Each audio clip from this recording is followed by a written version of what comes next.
All right, let's begin with oil. That's where we have to start because it impacts it impacts everybody. Oil impacts everybody.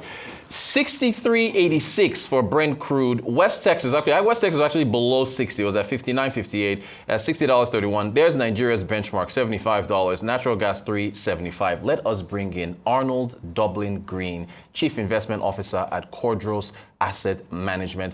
Arnold, good morning to you. Thank you so much for being a part of the show here. Thanks for having me, on this market meltdown Monday. Arnold, what is the implication of oil at $60 a barrel? Well, for Nigeria, it's affects revenue pressures. It's just pressures all across. Yeah. Right. Our reserve pressures as well. So what you probably find is we just have to find another way to now raise money, which is increase yields, increase debts rather. Right. And then you're probably going to see an uptick in yield. And I hate to say this, you might also see some weakness in the Naira as well. Oh dear, oh dear, oh dear. Now, Goldman Sachs, they have they've lowered their forecast for oil to $58 a barrel by 2026. Mm-hmm. I think, what WTI, they're looking at 55. Is there any upside to this? Some say Russia can't fund its invasion of Ukraine and that Iran can't fund terrorism around the world. I'm looking for a silver lining here. It's hard to see upside on this. Yeah. I'm not sure what kind of silver lining you're looking for. You just have to look across oil states like ours, Yeah. right? Nigeria and whichever oil countries are. It's negative. I mean, we always knew that the year would end with a softer oil price. Yeah. We always knew that global tariffs put a lot of pressure on global consumer, global demand, which should put a pressure on the demand for oil. So I mean, we all had a projection of oil to close around $70 at the end of this year, and probably below 70 by the end of next year, because of the implications of tariffs. Yeah. But oil at this price, I mean, I fail to see the upside. Yeah. I really fail to see the upside. I mean, you can look at the war and the war crossing and how that affects Russia, but it's tough for everyone else. Yeah, everyone else. Bitcoin falling to $74. There was a point people were shouting that Bitcoin was going to cross 150, maybe touch 200,000. I know it's a risky asset. You guys don't really have much to say on Bitcoin, but what are your thoughts on? Is it part of the risk-off sentiment with where Bitcoin is this morning? Bitcoin is a risk asset, Yeah. and the whole story especially from last week, I mean, it's been for most of the year, but the whole story, especially from last week, is layoff risk. Yeah. So equity, Bitcoin, commodities, certain commodities, right? Yeah. So like your energy and other commodities is layoff. So unfortunately, Bitcoin gets caught up in the crossfire. Yeah. Okay, let me ask you about safe havens then. Okay. Let me start with gold. It did come off its record highs. It was at 3,100. I think it's still over 3,000. Yeah. Is gold still the safe haven play? So I love gold. Yeah? Right? I should have played that Austin Powers clip. I love gold. I love gold. I love gold. So for me, the gold story is very strong, and I actually believe gold is moving a little bit away from safe haven into the de-dollarization. I believe gold is going away from cyclical, and I'll explain really quick. Yeah. If you look at gold historically and look at central banks' purchase of gold, right? Central banks were buying gold from, let's say, 2009 to 2021, about 500 tons a year on average. And as of 2022, central banks, and this emerging market central banks, what you call the Global South central banks, doubled their purchase of gold to about 1,000 tons a year. Yeah. And that gold play is still fine. So gold has been hitting all-time highs from 2023, 2024, 2025. It just really hit the headlines in 2025. And what you've seen in gold, right, is you've seen gold, the dip you've seen in gold over the past couple of days has just been what I call margin calls. Okay. And I'll explain that quickly. Yeah. What you find is in developed markets, when a lot of investors want to buy equities, a lot of traders want to buy stocks or risky assets, they take loans from their banks, is the easiest way to put this. Yeah. What this loan requires is what you call a margin. So what you do is you put some cash down, so the cash is the margin. You put some cash down, and this cash acts as a margin, and then you buy the assets. Where you've had this sell-off of equities and sell-off of all these risky assets, Bitcoin, crypto, all across the board, you're having the bank or broker call the trader or investor to say, listen, I know you've put some cash down, but this asset you've bought is getting too risky for me to hold. Right. Give me more cash. Right. So, and that's called a margin call. Yeah.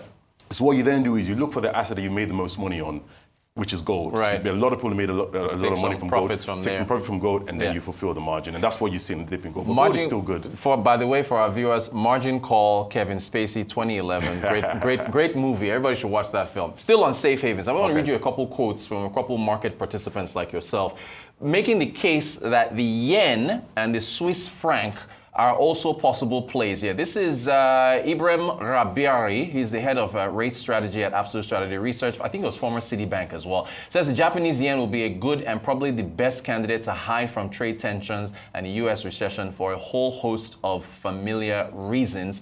We also have another quote from another market participant. I think he was pointing to the Swiss franc as well. This is Matt Orton, Chief Market Strategist at Raymond James Investment Management. Says both the Japanese yen and Swiss franc are good currencies to help mitigate the visceral reaction of the markets to tariffs. What do you think? So they're 100% correct. Let's go back in time a little bit. Let's go back to the 90s or even before that. Yeah. If you look at the U.S. recession trade historically, you can look at the savings and loans recession in the 90s. You can look at the dot-com bubble in the late 90s. You can even look at the Asia crisis in the mid to late 90s.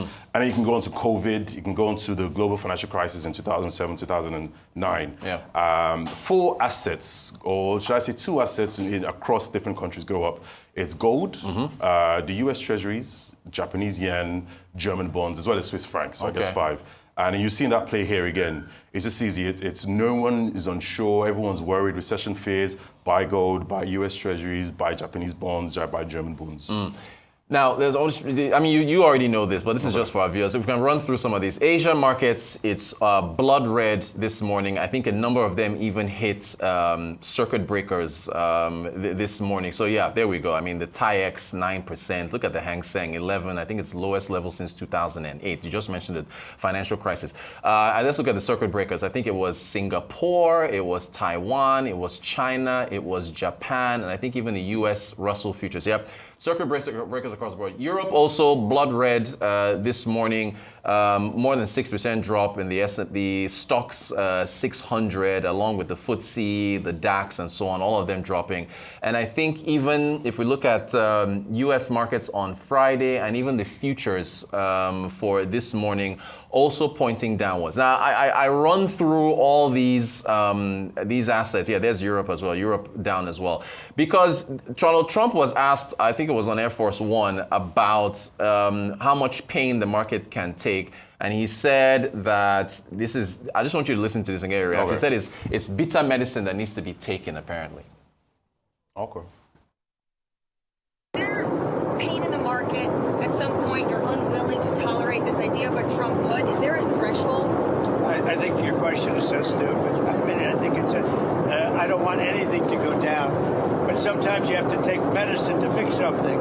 And we have such a horrible, we have been treated so badly by other countries because we had stupid leadership that allowed this to happen. They took our businesses, they took our money, they took our jobs, they moved it to Mexico, they moved it to Canada, they moved a lot of it to China, and it's not sustainable. We're not going to do it.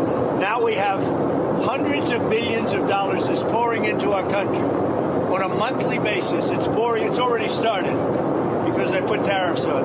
And eventually it's going to straighten out and our country will be solid and strong again. Hundreds of billions of dollars. I haven't really seen them though, but but I'm not there. But they're flowing in. He says the country will be strong again. You have to take the bitter medicine. It doesn't seem like the markets are reassured by that. But what's your reaction? That we have to take bitter medicine. So, Yeah.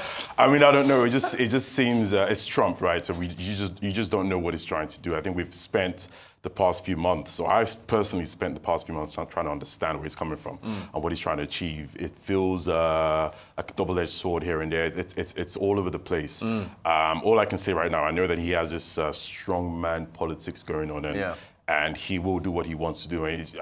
And what we can do as investors is just make sure we're safe. Yeah. So just move our assets to safe haven, just use the usual safe haven trades, and just sit back, stay away from risk, and just figure out what to do next.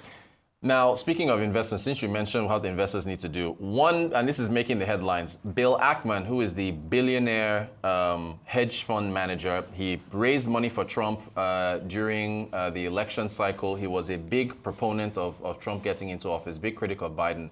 is a tweet that he put out where he said that Trump is essentially losing business confidence. I won't read the whole thing, but at the bottom there he says, but by placing massive and disproportionate tariffs on our friends and our enemies, he says we're basically starting an economic nuclear war. And then in the second half of the tweet, he says he's losing business confidence. This is not what people voted for.